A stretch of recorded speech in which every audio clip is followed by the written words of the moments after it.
My name is Umaru Sanda. This is City TV. My guest is John Dumelo, actor, parliamentary hopeful, Ayawaso West, Wogon. In 2014, I've seen somewhere that you hit what, 1 million, is it followers or likes on Facebook? Yeah. Is that what fooled you into thinking you can be a politician because you have 1 million people on social media? You think you can get 1 million in the constituency? No, I mean now it is 5.1 million. Oh, it has improved? Yeah, it has. Are these real human beings or no, these robots? Are real. No, these are real. Okay. These are real. Are some of them in your constituency?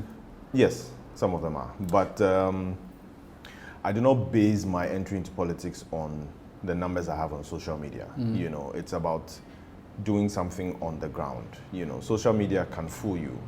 I mean, yes, I have 5 million on Facebook, I have 3 million on Instagram, I have 1 million on Twitter, you know, but that doesn't mean that, oh, these guys would vote for me because I'm standing for a position in Ghana. It is about me doing things to affect them positively on the ground. Okay. And for them to realize that, oh, this is what John is doing in Ayawaso West. We saw it on social media. I think he's doing well. Let's give him a chance, and so on and so forth. So that my numbers on social media is not something that... But are these numbers you're commercializing? Are you making money from these numbers, or is it just for the fans? I mean, it's just for the fans. It's just to relate to them and so on and so forth. I mean, I'm not commercializing the numbers, you know. Some brands come and then they want to use me because of, you know, the numbers I have, because having those numbers on social media is almost the same as, for lack of a better expression, owning a television. Because if I post a video, you can have 300,000-400,000 views, and that translates to having a TV station. And so, you know, brands come and they say, oh, hey, John, I want to use the social media, and so on and so forth. And so that's the little that I do. When did you decide that you wanted to enter politics? What motivated you? I think I decided in 2016. That took you a long time. Yes. For someone born in 84. Yeah. 2016. 2016? Yeah. As recent as 3 years ago or 4 years ago? 3 years ago, yes. What happened? When was it a journey to Damascus moment? What may have happened? Actually, it's a journey to Israel. Okay. You know, I started involving myself into active politics in 2012. Okay. When I campaigned for the NDC in 2012.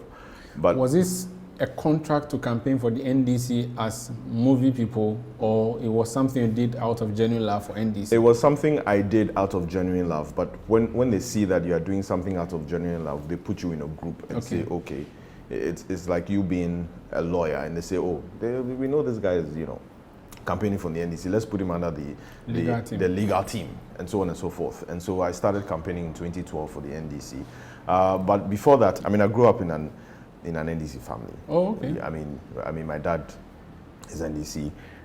My grandfather is actually Obeda Samuel, who is the former Attorney General and Foreign Affairs Minister. And so I grew up in that sphere. Obeda Samuel is your grandfather? Yeah. Your mother's side or your father's actually, side? my grandmother's brother. Okay. So my father's uncle. So you're from Likpe? Yeah, I'm from Likpe Bala. Oh, okay. Yeah, Akpeali. Oh, I see. Yeah, that's you speak the Sepele. Oh, yeah. Can you rattle a few lines? I speak Ewe, Tongu, and maybe. Well, I speak and Sepele, but I'm not sure I can speak that one. I speak Sepele. It's Guan. Okay, Guan. So these are Guan people. These are Guan people. So that's what they call what? Likpe. Sao. Yeah, Sao. Likpe, Akpafo, Lolobi. Yes. Yeah, Likpe, Akpafo, Lolobi. Santro Kofi. Santro Kofi as well. Yes. Interesting. Akpafo as well. Akpafo. Yes. So there's always been an NDC something in your house. Yes. And then in 2012, it was a natural choice for you. You didn't have any difficulty, hesitation. No. So yeah, 2012. Was it John Mahama who attracted you to NDC, or NDC that attracted you to NDC? I mean, based on the fact that I grew up in an NDC home and stuff. Of course, my mom is MPP. But your mom is MPP. She's not like a typical strong in, but she's a sympathizer of the MPP because my grandfather, who is an Ashanti from Tetrim, he was an MPP. He was a UP guy. Okay. You know, but he died early, so we didn't develop that side. But and so I come from two different sides. But yeah, so it was NDC in me, and so it was okay. I'm attracted to NDC. Let me see what I can contribute to the NDC. But why in 2012? What was significant about 2012? Because in 2012 the campaign season had started. And so I was called upon also based on, my little post here and there. And then some people identified, but John said, he be NDC guy, so let's rope him in. I did a few commercials. So was this the Mills NDC or the Mahama NDC? This was the Mills, the ending part of the Mills NDC transitioning into the Mahama NDC. Was it the personalities that attracted you? And I've asked this question, but you didn't answer. So Yes. was it the personalities or the party? I just wanted to be sure. It was both. Okay, It was so both. Mills attracted you to the NDC? Both, yes. So Mills, Mahama, and other personalities. Who in the NDC harvested you? Who in the NDC? I think it's the NDC body as a whole. I cannot. Was there any guy who said, or was there any guy who was sent officially to reach out to you? No. There was no guy sent officially to. I mean, but because I have so many NDC friends, and then I have other people as well that I look up to in the NDC, and so everything just adds up one step, at a time, and then. But you had never done politics, not even student politics. I stood for Queen's Hall. I stood for secretary and I lost in the election. You were in a hall called Queen's Hall? Yes. I stood for secretary and I lost. And then I stood for the organizing secretary for CESA, Civil Engineering Students Association, and I won. And so those are the two. I'm sure they are hurt that you won their thing, but you never practiced. You don't even know. Yes. But at that time, I remember so well that election, the CESA election.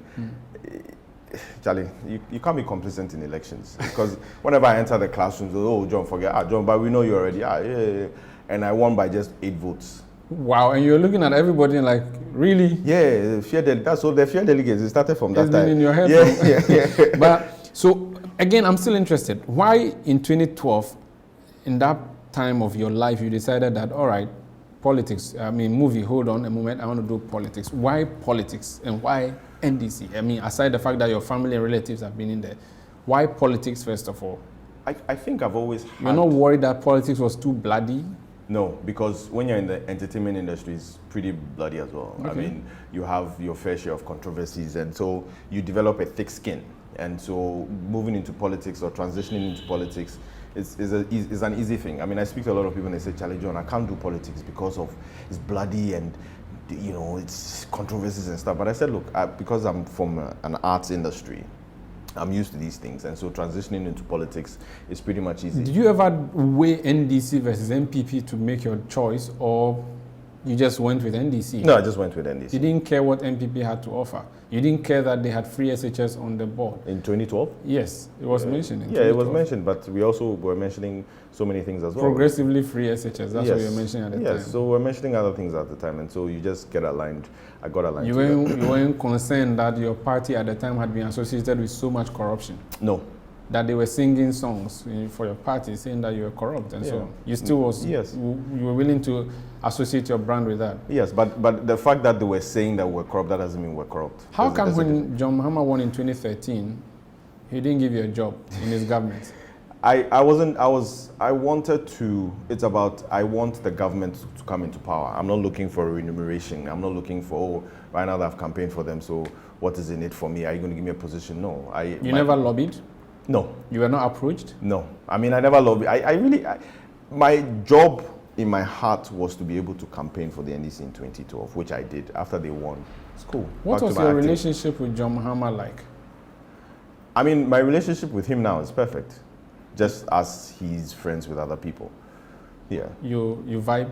Yeah, we vibe. You talk? Yeah, we talk. Does he pick your thoughts on some IT issues? He picks the thoughts of everybody on Does he pick your thoughts? He picks the thoughts of everybody. Does he pick John Dumelo's thoughts? He picks the thoughts of everybody. Did he pick your thoughts on the movie industry in preparing his manifesto, for instance? We have a creative arts board and a tourism board as well, which a little committee, a private committee, which we've met once or twice to be able to put together the things that will be able to help the creative and the tourism industry. So you were never given a job and you still went back on the campaign trail to campaign in 2016? Yes. How did you feel when you lost? I mean, as an NDC person, I was sad. I was sad that we lost, but I see it as everything happens for a reason. Did you see it coming? Okay, at what point did you think or know that you were going to lose as a party? I think it was on that day. It was on that day when I realized that... December 9? when it No, was the declared? December 7th. Okay, the day of the election. The day of the elections. That's when I realized that, wow, people are not going out to vote. People in our strongholds are not going out to vote. And so based on that, Charlie, I don't think this thing will go on well for us. But prior to that, I remember I was in Cape Coast, and you know, because my mom is from Cape Coast as well, so I was there having a conversation. Somebody made something up, passing that, hey, we see market in Accra, but still I to Abama and all those things. And so I realized that Kotokraba market. So I realized that to some extent, the infrastructure that we did there, I don't know what happened, but some of the people were not happy. So that's when I was like, okay, maybe we need to work more, or we need to work harder to be able to change the minds of the people that love the infrastructure that we've built. We are building it so that it can help livelihoods. It can help you as a market woman. The roads that we've done, it can help you to be able to move from point A to point B quickly, and so on and so forth. Then again, of course, I speak to a lot of people. There's this vulcanizer that I spoke to, and he said, John, but still, MPP. But I said, but the road that they've done, it's to help your community. But when you speak to such people, of course, they are entrenched. I know where they are coming from. They are typical MPP people. And so, but now, speaking to the same person, clearly he's told me that, John, he's made a mistake. Who would you blame for your defeat? I don't blame anybody. Nobody? I don't blame anybody. There was this theory of whether you should blame the horse or the jockey. Which one do you blame? And the horse is NDC, the jockey is John Mahama. No, I don't blame anybody. Really? We all should take the blame. No, you can't all take the blame. We can all take the blame. No, there were specific people who were given specific tasks to. There were national executives, there was a flag bearer, there was a running mate. These are people you should hold responsible, shouldn't you? We shouldn't. If somebody has come to claim responsibility, that's fine. But for me, we should be responsible for our own defeat as NDC members. I can't say that, oh, this person was responsible or that person was responsible. No. Okay. Let's test your knowledge of the NDC, the party you want to stand on its ticket. What is the NDC? If you went to Germany and someone asked you in German what NDC is, what would you say? You mean in the German language? Don't say it in German language. Okay. Please speak English. Dankeschön. I mean, we are social democrats, and based on how the party was formed from the PNDC era to the NDC era, you know, I think it's a grassroots-based party. Like I said, social democrats. We believe in, you know, creating policies and so on and so forth for a lot of people on the ground or in the base, and that is reflecting in our support base now. You realize that a lot of the NDC members are, for lack of a better expression, people down there, the masses who are down there, because we don't believe a lot in intellectuals and so on and so forth like some other people do believe in. We believe that. So you don't want intellectuals in your party? We have intellectuals. But you don't believe in them? We believe in them, but so I'm just saying that we start from the bottom up. But others explain that. Bottom up. I mean, in economics, you have micro and macro. One of them deals with bottom up, the other deals with up and down. But we deal with the bottom up approach. We are gathering the masses and we are moving up to the top of the pyramid. So you deal with ignorant, unexperienced people first before you deal with I wouldn't say experienced technocrats next. I wouldn't say we deal with ignorant, unexpected people. We deal with everybody. But we start from the base up. So you do try and error at the bottom? We don't do try and error at the bottom. Explain, I'm still lost. No, we do try. We don't do try. What I'm trying to explain to you is that NDC is a party for everybody. We don't. Say, we a lawyer, we a doctor, MPP doesn't do that either. Wow, they do that. There are party offices everywhere. You can walk in and pick up a card. You can go to any rally of your choice. All you need is blue, white, and red. Yeah, but when they are sharing positions, it's about Papa ne Hwai. Are you sure? When you're Ufi ne Hwai, what's your name? So and so. Why sure? Yeah. Can you give me an example? There are so many examples. Give me just one. I mean, the NDC did a lot of. We've done a lot of press conferences, and if you look at the family and friends tags, I mean, come on. Give me one person in the MPP who you think was given the job he was given because of who their father is or what level of book long they. I can't give you one. There are so many. Of course, we all know that the president is surrounded by his family and his friends. Are you sure? How many of his family and friends a lot of them are there. Mention three. A lot of them are there. Mention three. A lot of them. You have the secretary. You have the his finance, executive secretary. Yes, and you have the finance minister. Should I continue? There are so many. I give you 3, so you No, still have one, that's what I'm list. saying. That's what I'm saying. There are so many. Are you sure you're not just saying something because everybody's saying it? You don't have proof for it. Are they not their relatives? Yeah. What is wrong with that? Nothing. But if you promised in January 2016 that you're not going to do family and friends, and then you come to power and you're doing family and friends, there's everything wrong with that. So NDC doesn't check who you are before they give you a job? No. It's about competence. It's about whether you're qualified for the job or not. And that is what we do. This is still face-to-face on City TV. My guest is John Dumelo, and we're just testing his understanding of the NDC before he leads the party. Well, he already is supposed to be leading the party in the Ayawaso West constituency, but how would he succeed? You are into philanthropy? Yes. Why? I started my philanthropy about 10, 11 years ago. I remember the first donation I did was in a village in Wa, and that's when we started. I've done jobs there. And there's something funny that happened at Wa. I remember when I was going to Wa, the Fufuso Solar Road wasn't done. And the car that I was driving broke down like 4 or 5 times. And it took me about 4 hours to get from Fufuso to Wa, which now takes less than 2 hours. And so, this is just by the way, but so when people are talking about the road infrastructure, there are certain roads in Ghana, important roads in Ghana that, of course, the NDC did. But coming back to my foundation, yes, I started in 2010, and since then I've been doing a lot of charity work in Ghana, in Nigeria, in Guinea, in Ivory Coast, in Zambia, in Cameroon, and other African countries. Upon all of this, if I Google you, one of the first stories that pops up is that you stole a government V8. That's what I also heard. When John Mahama left office. Yeah, that's what I also heard. Why did you steal a V8 if you have so much money that you're sharing? I don't have so much money that I'm sharing. I'm just, the little I have is what I share. Yeah, but it means you're content. That's what you're giving, what you are, the leftover.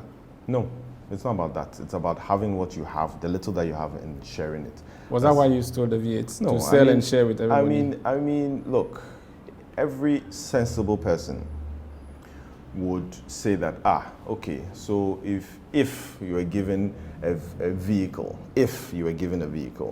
and then there's change of government, and then you can see them grabbing cars left and right, and then I am still driving a car that I supposedly stole, I wouldn't be driving the car that I supposedly stole. No, you were not driving. According to the report, you had taken it to a sprayer shop. You were spraying it, specking it. They say you brought stuff from Dubai to spec it and pimp it, maybe, if you want to use the street language. Okay, so let me explain. And so in 2016, a company that imports vehicles for the government approached me and said, look, John, we have some leftover V8s that the agency that we decided to import for, they said they don't want it again because of some other reason. And so, are you interested in buying one? I said, yes, of course, I'll buy one. And so I bought one. And then that was what I was using. How much did you buy it for? Oh, that one I can't disclose. But No, at that time it was at that price. If you have been trolled and dragged, Yes. you should be able to provide as much information to Yes. clear your image as you can. Yes, but I bought it. I bought the car. You with have cash. You have it in your name. Yes, I bought How the car. come No, when the it wasn't. national- It wasn't my name. I bought it. The reason being You that paid with your money, yes, but it was not in your name. yes, it The wasn't my receipt name. was not written in your name. No, the receipt. Explain how that works. Okay, so when you import something for the government, it is imported. When you check everything, it says imported for so and so agency. And so at the time I bought it, of course, we're in government and everything, and I didn't finish paying for it. And so I told the guy, you know what, when I can't give you the balance, then we can do the change of ownership and so on and so forth, which we agreed, which, I mean, I think every businessman in Ghana would do that, or anybody doing that would do that. And so that was what happened. And then, so all along, this was what it was. And then we lost, and I was still driving this car. And then... Which you did not own. What percentage of the amount did you pay as of the time? I paid over 50%. Okay. So, and you know, I mean, it's just but like... you can't give us how much it's that... just, no, I can't. It's that just would, like... That would make people suspicious of your story. No. I mean, I bought it. Yeah. I paid more than 50% of it. At that time, the value of the vehicle. If I bought this suit and I paid for it, I should be able to tell people that this suit Yes, I bought but everybody can easily probably Google the price of a V8 at that time in 2016 and say, okay, maybe it was Why do you 80 want me to rely on Google when the man is here? Yes, but so that they know that this is the actual price. Okay. If I own a property and someone wants to take it from me, that would be theft. But when they came, they said you begged them. Yes, that's what I'm explaining. And so we won power. We lost power. I was still driving this vehicle around. And then I realized that, look, I've used this vehicle so many times across the country, outside the country, and so on and so forth. There are some scratches and damages on it. So let me just spray it and let me just, service the vehicle. And so I took it to a shop in Accra. Open in Accra, for them to service it. And then... Were you servicing or changing the car? No, I mean, it's body works and everything. And so I think even at that point in time, when I was speaking to the guy, I said, oh, Charlie, the scratches and things, let's try. And then the guy said, oh, why don't you respray it to a different color? I said, okay, that's fine, no problem. We can just respray it. And so that is what happened. And so one day I was at home and I got a call and he said, oh, John, some people there from National Security, they say you for come. I said, okay, no problem. So I got there and then they said, okay, so this vehicle is for the National Security. I said, okay, can you explain to me? Then they put in the chassis number, and then in the chassis number, it said imported for the National Security. No problem. I said, okay, fine, no problem. Then I called the guy that sold it to me. I said, oh, boss, this is what the people are saying, blah, blah, blah. Then he said he'll get back to me, but he wants to deal with them. Then, so at that point in time, it's like, oh, hey, this vehicle is for them, blah, blah, blah. And then they took the vehicle away. A vehicle you have not fully paid for. Yes. A vehicle you know very well belonged to the government of Ghana. Yes. You took it to a spray shop and you were changing the color. No, but you see... That would amount to ill intent. Yes. But you see, at that point in time when I was paying for the vehicle, it's not a matter of it's for the government or not. It's a matter of, okay, John, when you finish paying, we'll just do the change of ownership. Yeah, but it was a government car. Yes. You know, there are special duties on government cars and so on. But so you were benefiting from your association with the government? No, but I paid for it. Yeah, but you have not given us how much, so we can't even prove. Yes, but you have the receipts? Yes, but I've paid for it. Yeah, so if you paid for something, you should fight for it. You don't give up exactly. easily. And so fighting for it is between me and the person or the people. The company. The company. It was Vani that was mentioned. The person or the people that sold the vehicle to me. Did you take them on? And so I spoke to them and they said, John, you know what, we'll sort it out. After 2-3 months, I paid my balance and I bought a new car. So they gave you a new car? I paid the balance and I bought a new car.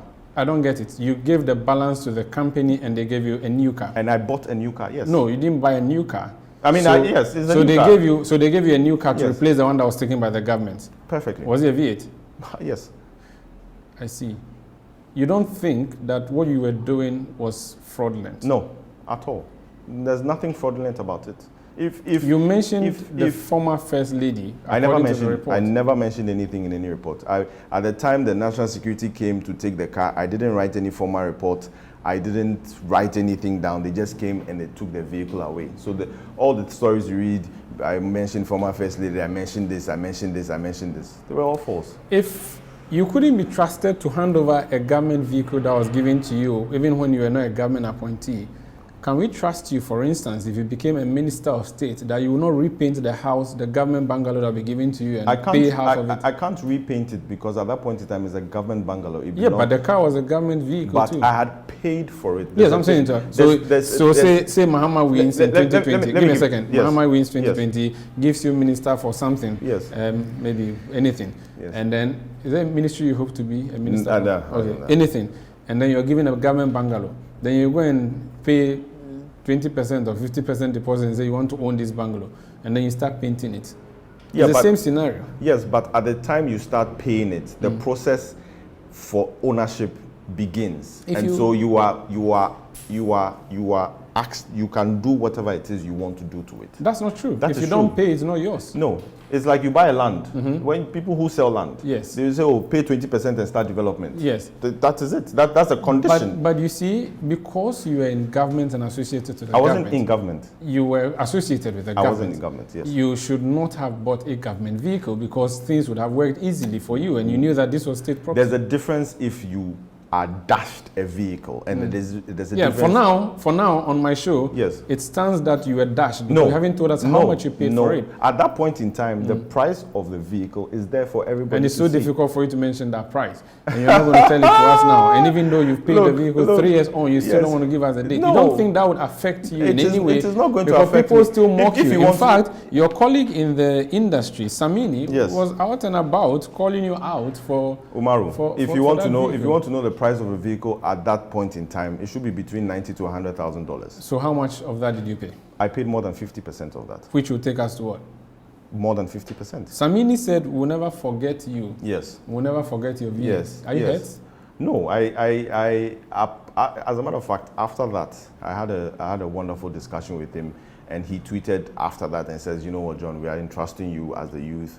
Go there and don't fail us. And so I don't see anything wrong with that. The Director of Transport and Logistics at the Flagstaff House, that is Odinehu Nana Opong, had said at the time that you'd be referred to Martin Amidu, the Special Prosecutor.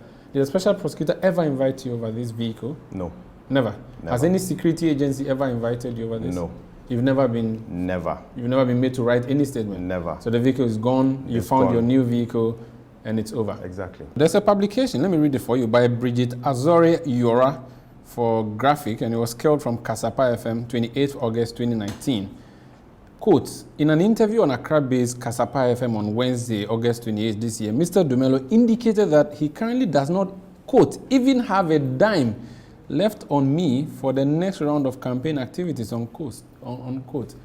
You don't have a dime. That was then. You were flat. That was then. Where do you get all the money from all of a sudden that you are moving from community to community, sharing money? I don't share money. No, I don't share money. You don't share money? No. What do you share? Nobody has ever seen me share money. What do you share? I share the essentials that people need. You use money to buy them? Yes, but that's not sharing money. Where did the money come from to buy all those essentials? Oh, people day.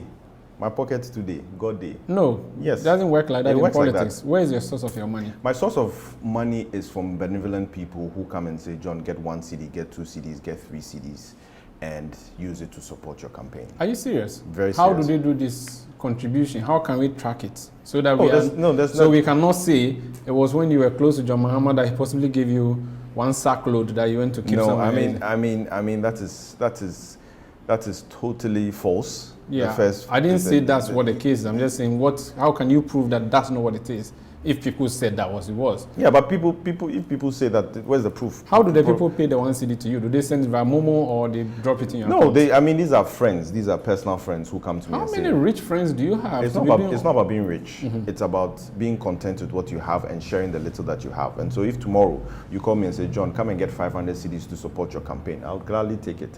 And so putting together 200 people to give you 500 Ghana cedis. That's money. You're on social media sharing money? I'm not on social media. I never share money. Nobody has ever seen me share money. You don't distribute money? I don't.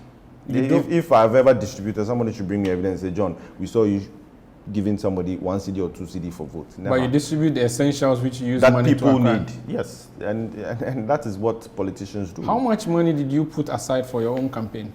This campaign, yes. I haven't budgeted how much I'm spending. How much have you spent so far? I've spent quite a lot, which I can't be able to quantify it. Can you give me an estimate? Because I do pay as you go every single day. Whatever money that I have, whatever money that friends give me, I use it to buy rice. I use it to, rent excavators to build gutters. I used to fumigate. I used it to, produce hand sanitizers. I used it to, provide loans to market women who, at this point in time, we've provided over 300 market women across the constituency. I mean, men and women across the constituency. I budgeted 200,000 Ghana cedis to be able to give it to these women. And we are doing all these things small. How much have you spent so far? It's hard to quantify. I haven't sat down to quantify it. You have an estimate? I know, I don't have an estimate. If you're asked to account for all the CDs you spent, can you account for each of them? By who? By the appropriate quarters who may suspect your activities. There's no appropriate quarters who can come and say that, John, come and account for how much you're spending on your campaign. you don't care that the money you're spending, if you become an appointee in government, you would be recouping them. And so we should be interested in what you are spending now, because whatever you put in, you're bound to reap. I mean, to say that I'll recoup it is not a fair judgment, because I've been doing charity work from 2010. So if you're saying that I've been giving rice and oil to widows and so on and so forth, and giving essential educational materials, then hoping that, in 2021 I'll get into parliament and recoup. No, I don't think that is what it is. What is your understanding of the concept of vote buying? I don't think people buy votes. No, what's your understanding of that concept? That's what I'm saying. I don't think people buy votes. Okay. You cater to the needs of the people who are going to vote for you. And so somebody calls you and says, John, all I need from you is the fact that my relatives in the hospital, I need 200 cedis to be able to buy medicine. That's not vote buying. The person has come to you to say that, John, this is what it is. I need 200, so please give me 200. Or a group of people will say, John, we need our gutter to be desilted. And so please, can you help us? And so I go get an excavator, I desilt it, I open. That is not vote buying. For an assurance that you get their thumb. For an assurance that this guy, when we vote for him, he's going to listen to us and he's not going to wait for 2-3 years before he comes to attend to our needs. That is what it is. It's about being there for the people. Why do you go to the hostels and the rooms of the students on campus? Some people describe that as gross and predatory. Thank you. It is not. It depends on your assessment of it. For me, it's about when I go to a hostel and a lady comes and says, hey, John, can I give you a hug? I can't say, oh, no, don't come and hug me, because no, I can't do that. Because there was no corona at the time. Yeah, there was no corona at the time. And so it's like you go somewhere and says, John, give me a high five. And you say, oh, no, I don't want to give you a high five, because when I give you the high five. Or you go somewhere and somebody's doing fufu, preparing fufu, and says, John, come and help me to pound the thing. And I say, oh, no. If I come and help you and they will take a picture, they will say that I'm pounding fufu for vote, so I don't want to help you. But at that point in time, that is all the person wants. For the person to be able to say, I'll vote for John because he came to help me to pound fufu. Is your wife not worried? About? The gross and predatory? Nah. She's not? Yeah. Lydia is going to be, well, she's currently the MP. Yeah. And she's going to be on the MPP's ticket. Yes. You think you can beat her, considering that this constituency is traditionally MPP? When they say it's traditionally MPP, I disagree. Okay, in history, it has always swung in history, towards MPP. Yes, but we won in 96 and 92 and 96. But we've come close so many times in winning it, especially in 2012, in 2004, in 2008. We've always come close to winning it. And so it's not about it being traditionally MPP. This is not like a Bantaman seat or a Mampon seat or a Idrisu seat that we know that, oh, this one there is traditionally MPP. There's nothing. But even those seats, we can still bridge the gap. We can still close the gap and be able to win it. So for something like Ayawaso West, is a seat that the NDC is going to win. I'm not going to win it. It is the NDC that is going to win. Do you have a percentage margin you expect to win it by? 54%. The people of Ayawaso are watching you. Yes. Speak to them. Why should they vote for you instead of Lydia? You see, it's time we change. Ayawaso West, where it is now, isn't where it's supposed to be. I mean, the MPP have had the seat for so long, and speaking to some of the people, they will say that, John, we've been here for so many years. We've never, whenever we tell them to come and do something, they never do it. Yet, election time, they will come and hand money to us and say, oh, vote for us, vote for us. But we are not fools anymore. We want to vote for somebody who is vibrant, somebody who is young, somebody who will know that, somebody who has the energy to be able to transform Ayawaso West and take Ayawaso West to the next level. Somebody who will be there for them and somebody who listens. And those are the kind of people, those are the kind of comments that the people pass, and those are the assurances that the people are going to vote for me, even including the own MPP people who I meet and I speak to most of the time and says, John, yabre, afedi ebe to amao. John Dumelo, NDC-PC, Ayawaso West Wogon. Thank you for coming on Face to Face. Thank you too. And thank you too for watching. Face to Face returns next week on City TV. My name is Umaru Sanda. Stay tuned in to City TV.